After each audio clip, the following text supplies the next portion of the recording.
जी, break से आगे वापस आपको कहेंगे एक बार फिर से खुशामदीद। बात करेंगे कि मानसून का जो सीज़न है वो शुरू हो गया और फिर जब बरसात होती है तो वहाँ गर्मी से कुछ राहत जहाँ पे मिल रही होती है, तो उसके साथ साथ वहीं नमी, पसीना और आलूदा पानी और जरासीम की वजह से क्या होता है कि हमारी जिल्द से मुतालिक कई मसाइल भी जन्म ले लेते हैं। इस मौसम में फंगल इन्फेक्शन हो गया, खारिश हो गई, एलर्जी, दाने होते हैं, एक्नी, और उससे बढ़कर ये सब जब हो रहा होता है तो एक्जिमा तक जो है सिचुएशन पहुंच जाती है और ये बीमारियां तेजी से बढ़ने लग जाती हैं। अक्सर लोग इन अलामात को बहुत ही मामूली समझकर नज़रअंदाज कर देते हैं कि भाई मौसम है, इसमें तो हो जाता है इस तरह। लेकिन ये मसला जब मज़ीद संगीन हो जाए तो हमें क्या करना है, बरसात के मौसम में अपनी जिल्द की किस तरह हिफाजत करनी है, कौन से ट्रीटमेंट है जो हमें ज़रूर करा लेने चाहिए अगर हमें इस तरह के कोई भी सिम्टम्स नज़र आएँ अपनी स्किन पर। हमारे साथ इस बारे में जो गेस्ट हैं जो हमें बताएंगी और गाइड करेंगी, पहले उनका आपसे तारुफ करवाऊंगी। डॉक्टर तानिया शेख हमारे साथ हैं, डर्माटोलॉजिस्ट हैं एंड एस्थेटिक फिजिशियन। इनसे मिलते हैं और जानते हैं। अस्सलाम वालेकुम डॉक्टर तानिया, कैसी हैं आप? ठीक हैं? पहले तो सुबह खैर, बहुत शुक्रिया कि आप आई और बहुत दिन के बाद आई। जी जी जी, है ना?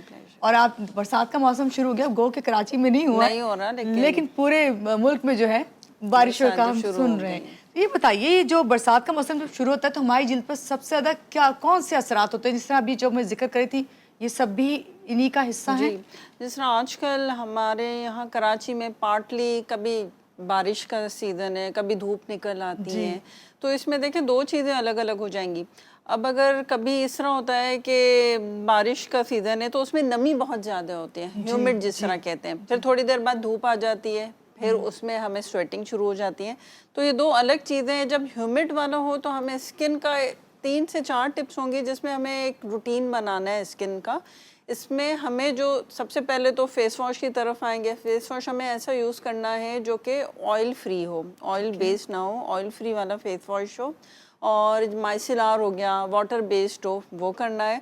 और नंबर सेकंड, अगर बारिश का मौसम भी है और धूप नहीं भी निकल रही, पर हमें सन ब्लॉक फिर भी लाजमी लगाना है, ठीक है। और सन ब्लॉक भी हमें ऐसे लेने चाहिए जो कि जेल बेस्ड हो, सीबम कंट्रोल हो, ताकि क्योंकि नमी है ना वो हमारी स्किन को एब्जॉर्ब करें। इसके अलावा एक्सफोलिएशन ना करें, हफ्ते के ज़्यादा से ज़्यादा 1 दिन करें या 2 दिन करें, उसमें रूटीन में एक्सफोलिएशन आप नहीं करें।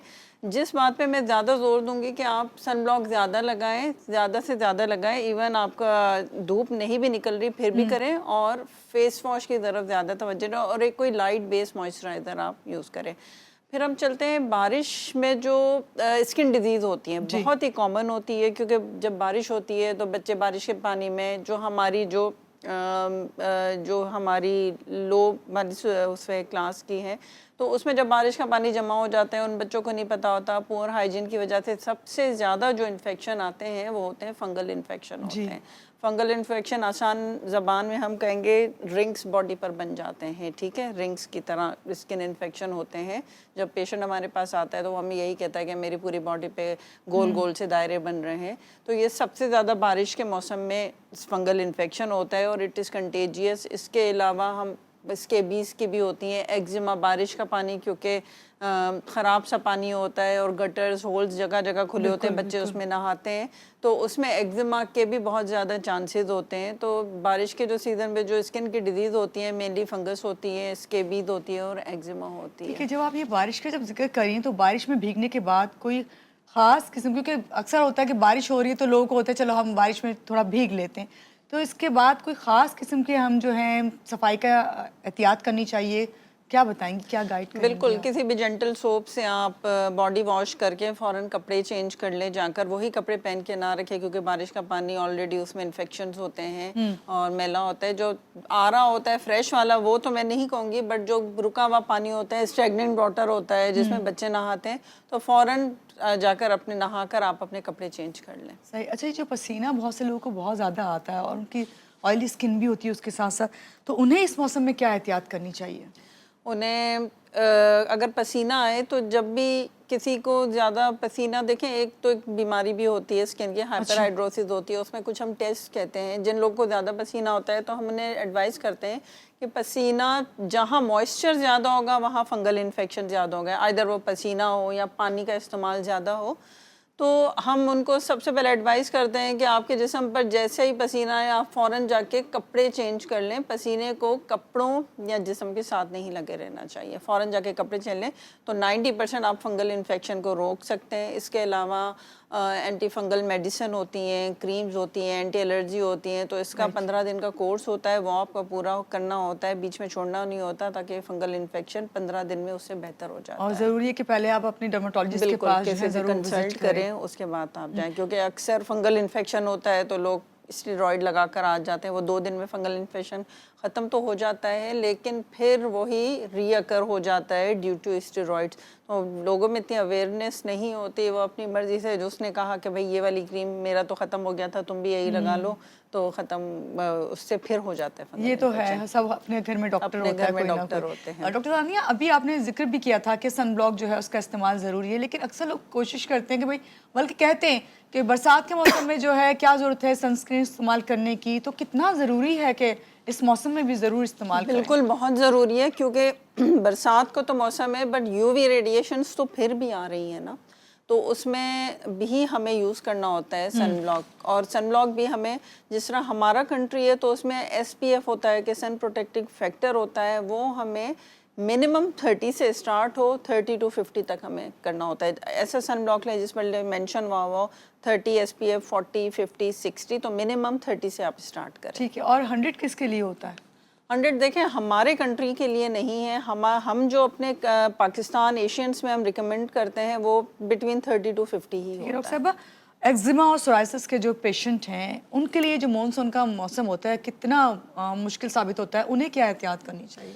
एक्जिमा तो देखिए, जिस तरह एक्जिमा तो एक तो हमें बर्थ में भी आता है, ठीक है, फैमिली हिस्ट्री भी रन करती है। अक्सर पेशेंट्स को फैमिली हिस्ट्री भी होती है कि मेरे चाचा को था, मेरी मम्मा को था, तो वही रन करते आती है। और सेकंड जो होता है वो ट्रिगरिंग फैक्टर्स होते हैं, आउटसाइड हमारे फैक्टर्स होते हैं। इसमें तो बहुत सारी, बहुत ही समझें ये वसी टॉपिक है कि कॉन्टेक्ट डर्मेटाइटिस हो गया, किसी ने चेन पहन ली, टॉप्स पहन लिए, निकल के टॉप्स पहन लिए, उससे कॉन्टेक्ट डर्मेटाइटिस होता है। जिस तरह मेहंदी लगाती हैं उससे एलर्जी कॉन्टेक्ट डर्मेटाइटिस होता है। Dermatitis and eczema both are same things, but reasons difference होती है। किसी को बाहर हवा में, जिस तरह पॉलन का सीजन होता है, उससे भी एक्जिमा हो जाता है, बारिश के पानी से एक्जिमा हो जाता है, ठीक है, कोई भी हमने इरिटेंट परफ्यूम लगा लिया उससे हो जाता है। तो इसकी बहुत सारी रीजन, बिल्कुल सेंसिटिव हो जाए। इसमें जो सबसे मेन जो ट्रीटमेंट होती है वो स्टेरॉइड्स होती है एंड मॉइस्चराइज हमें स्किन करनी होती है,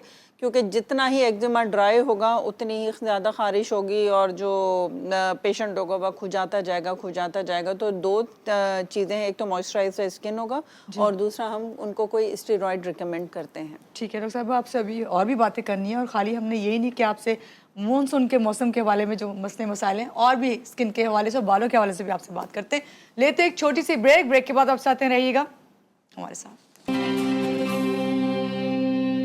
जी, ब्रेक से आके वापस आपको कहेंगे एक बार फिर से वेलकम बैक। हमारे साथ हैं डॉक्टर तानिया शेख। हम बात कर रहे थे स्किन के हवाले से, अभी हमने बात की थी डॉक्टर तानिया कि भाई इस मौसम में, ख़ास तौर से मानसून में किस तरह ख्याल करें। आपने बहुत अच्छे से हमें बताया किस तरह केयर रखनी है। एक चीज़ है, कहते हैं ना, अपने आप को हाइड्रेट रखें तो स्किन बड़ी ग्लो करेगी और अच्छे रहेगी, मगर उस हाइड्रेट से ज़्यादा ना कहते हैं हाइड्रा फेशियल करवा लें। तो ये हाइड्रा फेशियल हकीकत में क्या है? ये ट्रेंड बहुत ज़्यादा आ गया है या फिर ये आम फेशियल से मुख्तलिफ है? देखिए, हाइड्रा फेशियल अगर तो डॉक्टर या एस्थेटिशियन के पास है तो समझें ये मुख्तलिफ ही है। ये एक तरह से क्लिनजिंग और मेडिकेटेड है, ठीक है। इसमें अब तो हर जगह पर हाइड्रा फेशियल, या आप पार्लर में चले जाएं, पार्लर में भी फेशियल हो रहे हैं। अब तो मास्क मिल रहे हैं कि ये हाइड्रा फेशियल मास्क है, तो इस तरह नहीं है। बेसिकली ये 5 to 6 स्टेप्स का प्रोसेस होता है। अगर तो आप किसी ऑथेंटिक डर्मेटोलॉजिस्ट या जा रहे हैं किसी, तो इसमें ये होता है कि सीरम्स होते हैं, विटामिन सी सीरम होंगे, एक विटामिन सी सीरम हो गए, ग्लूटाथाइन के सीरम हो गए, ब्राइटनिंग सीरम हो गए। तो इसमें हम स्टार्ट होती है क्लिनजिंग, जैसे नॉर्मल हमारी क्लिनजिंग होती है, उसके बाद एक्सफोलिएशन, फिर सीरम से हम करेंगे, क्लिनज करेंगे, और यही कॉमिडोन्स रिमूव होते हैं। बट एक प्रॉपर हाइजीन तरीके से होते हैं। जैसे हमारे यहाँ पास्ट में फेशियल होते थे, अभी भी खैर होते हैं कि हाथ से करने होते थे, अब इसके अलग से डिस्पोजेबल प्रोब आ गए हैं। तो एक अच्छा हाइजीन वाला ये फेशियल है और इससे अच्छा इफेक्ट आता है, स्किन ग्लो करती है। और आपकी जो स्किन पूछना चाह रही है कि डॉक्टर साहब जब बता रही हैं तो ये बताएं फिर हमारी स्किन पे क्या ग्लो आता है, ग्लास स्किन हो जाती है या क्या, किस तरह फील होता है? ग्लास स्किन तो मैं नहीं कहूंगी कि अच्छा। ग्लास स्किन हो जाती है, बट बहुत अच्छा इफेक्ट आता है इस पर। ठीक है, आपकी चेहरे की पूरी सफाई हो जाती है, जो अंदर डर्ट होता है, कॉमिडोन्स जिसको हम ब्लैक हेड्स कहते हैं, वो रिमूव हो जाते हैं। और एक नोज पे ब्लैक हेड्स बहुत होते हैं, हाँ, उसका भी एक अलग से प्रोब होता है और स्किन की डर्ट का अलग से प्रोब होता है और सीरम्स होते हैं जिससे हमारी फेस की क्लिनज हो जाता है। और उसके बाद फिर हम कोई अच्छा सा हाइड्रेटिंग मास्क यूज़ करते हैं। विटामिन सी का सीरम होता है, एलईडी लाइट होती है फ्रेशनेस के लिए। तो इसमें 7 से 8 स्टेप तक पहुंच जाते हैं। अच्छा, मैं रिकमेंड करती हूँ। हो जाता है कितनी देर की सिटिंग होती है? ये 1 से 1.5 घंटा लगता है। 1 से 1.5 घंटा लगता है। जैसे कि हम फेशियल वैसे भी करवाते हैं तो 1 घंटा लगता है, उसी तरीके और से। आप 2 महीनों में एक दफ़ा करवा सकते हैं। ये मैं आपसे पूछने लगी थी कि इसके बाद हम कितने दिन के बाद, 2 महीनों क्या में एक्सपेंसिव होता है क्योंकि इकोनॉमिकल है या डॉक्टर्स अगर एक प्रॉपर आप जगह पर जाएंगे तो वहाँ पर एक्सपेंसिव होता है, बाकी तो अब पार्लर्स और वहाँ पर वो तो इतना चीप तो नहीं है। जी, आपके लिए आसान है, लेकिन असल बात है कि डॉक्टर के पास जाना। कॉलर है जी, अस्सलाम वालेकुम, सुबह खैर, कौन है हमारे साथ?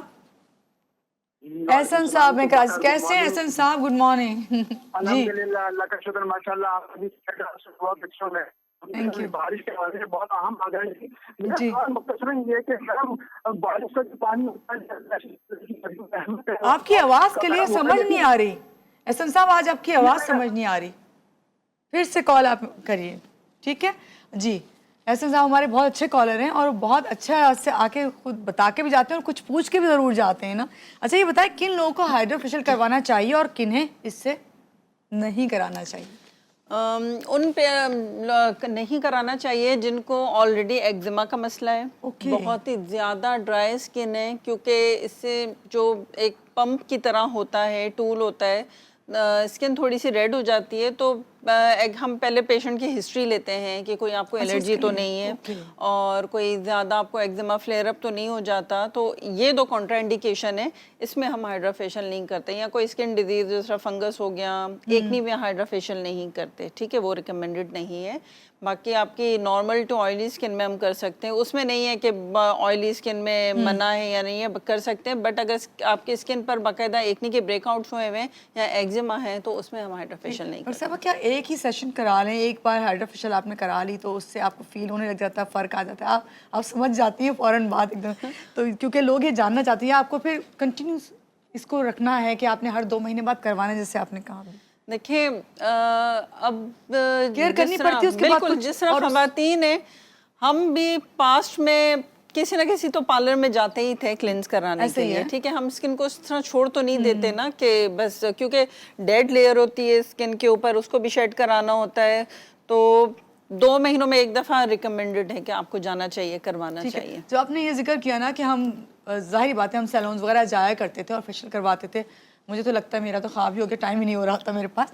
मुझे बताइए कि ख़वातीन अक्सर पूछती हैं ख़ासतौर से एस्थेटिक ट्रीटमेंट करवाने के बाद, क्या वो नॉर्मल सैलून्स पे जाके फेशियल करवा सकती हैं क्योंकि उनके स्किन पे मुख्तलिफ प्रोसेस हुए हुए होते हैं, फिलर हो गया, जिस तरह बोटॉक्स हुए हुए होते हैं, तो उसके लिए क्या फेशियल करवाएं? तो जा सकती हैं, लेकिन फिलर और बोटॉक्स का एक, जब हमारे पास आती हैं फीमेल पेशेंट आती हैं तो हम उनको एक टाइम पीरियड बता देते हैं कि अभी आपने फिलर या बोटॉक्स करवाया है तो आपको इतने बोटॉक्स में जो 6 से 8 घंटों तक कोई फेस मसाज नहीं करना होता, एक्सरसाइज नहीं करनी होती। और फिलर में हम 1 हफ्ते का टाइम देते हैं, क्योंकि फिलर हमने अंदर इंजेक्ट किया होता है और जो फेशियल्स में मसाज होता है तो वो फिलर जो है डिसलोकेट होकर दूसरे एरिया पर चला जाएगा, वहाँ से करके। जी, तो बोटॉक्स में तो 1 दिन की होती है कि उसके बाद आपको नहीं कराना, बट फिलर में हम हफ्ते का टाइम देते हैं। और भी बहुत सारे ऐसे प्रोसीजर्स हैं, जिस तरह फिलर के बाद हम जो लेज़र के प्रोसीजर होते हैं उसमें भी नहीं, क्योंकि फिलर अंदर से सारा फिर डिजॉल्व हो जाएगा, तो हम वो नहीं करवाया जा सकते। जी, लेकिन हाइड्रोफेशियल करवाई जा सकती है। हाइड्रोफेशियल फिलर के आप 3 से 4 दिन बाद करवा सकते ठीक हैं। है डॉक्टर साहब, कौन लोग हैं, जिस तरह आपने कहा ना हाइड्रोफेशियल जो है इन लोगों के लिए, इनके लिए नहीं, लेकिन क्या ये हाइड्रोफेशियल जो है इसके कोई नुकसानात हैं, कोई साइड इफेक्ट्स हैं, ये भी पूछना चाहती हूँ। नहीं, हाइड्रोफेशियल के कोई नुकसान नहीं आपकी है। स्किन बल्कि जो है अच्छी हो जाती है। ये बेसिकली मैंने आपको बताया ना, ये क्लिनजिंग है, क्लिनजिंग और एक्सफोलिएशन है, तो इससे आपका चेहरा फ्रेश ही रहता है।